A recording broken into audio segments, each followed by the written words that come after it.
عن ابی محمد الحسن، ابو محمد یہ کنیت ہے، ابو محمد حسن ابن علی ابن ابی طالب، ولدیت علی اور ابو طالب پھر ان کے بعد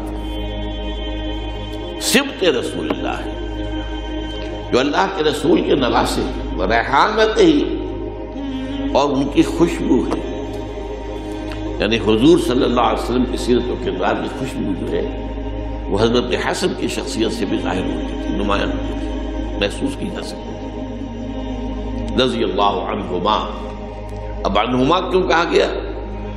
چونکہ حضرت حسن وہ بھی صحابی ہے اور والد حضرت علی وہ بھی صحابی ہے، تو عنہما ہے، عنہو سے کام نہیں بنے گا، صرف ایک کا معاملہ نہیں ہے بلکہ تصدیق۔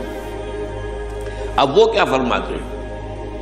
حفظت من رسول اللہ صلی اللہ علیہ وسلم، میں نے اللہ کے رسول صلی اللہ علیہ وسلم سے ایک بار یاد کر لی، یعنی آپ سے سنی، آپ سے سمجھی، آپ سے پڑھی اور پھر حفظ کر لیا، اسے یاد کر لیا، ان سے جان بنا لی۔ اور وہ حدیث کیا ہے؟ دع ما یریبک الی ما لا یریبک، اس چیز کو چھوڑ دو جو تمہارے دل میں شک پیدا کر دے۔ یا ایک اچھا لفظ ہوگا یہاں پر ہماری اردو زبان کے اعتبار سے، تمہارے دل میں خلجان پیدا کر دے، پتہ نہیں یہ صحیح ہے بھی کہ نہیں جو میں کر رہا ہوں، کہیں ایسا تو نہیں کہ یہ حرام ہو، واقعتاً یہ حلال ہے یا نہیں ہے، یہ ریب اگر پیدا ہو گیا چھوڑ دو، وہی بات۔ فمن اتقى الشبهات، جو مشتبہ چیزوں کو چھوڑ دے گا، الی ما لا یریبک، اس کو چھوڑ کر اس چیز کو اختیار کرو جو تمہارے اندر ریب پیدا نہ کرے، شک پیدا نہ کرے، خلجان پیدا نہ کرے۔ یہ حدیث ایک اعتبار سے بہت اہم ہے، یہ اصل میں ایک سند عطا کر رہی ہے کہ انسان کا جو ضمیر ہے، اس کا جو دل ہے، یہ صحیح فتویٰ دیتا ہے، جس میں پہلے ہم پڑھ چکے ہیں۔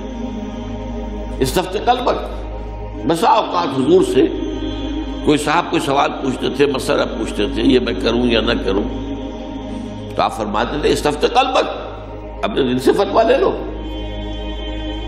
لیکن یہ خطاب بظاہر عام ہے، لیکن عام نہیں ہے، خاص ہے۔ یہ انہی لوگوں کے لیے ہے جن کے دلوں میں نور ایمان موجود ہے، جن کے دلوں میں یقین ہے، جن کو کہا گیا ہے دل زندہ، مجھے یہ ڈر ہے دل زندہ تو نہ مر جائے۔ دل زندہ وہ ہوتا ہے جس میں روح خدا بندی جو اللہ تعالیٰ نے ہمارے اندر پھونکی ہوئی ہے وہ زندہ ہے، اس میں حرارت ہے۔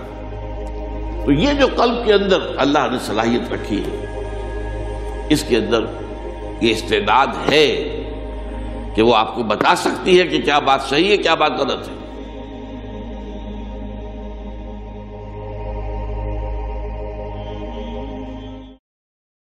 دین کی بات پھیلانا صدقہ جاریہ ہے، ثواب کی نیت سے ویڈیو کو شیئر ضرور کیجیے۔ جزاک اللہ۔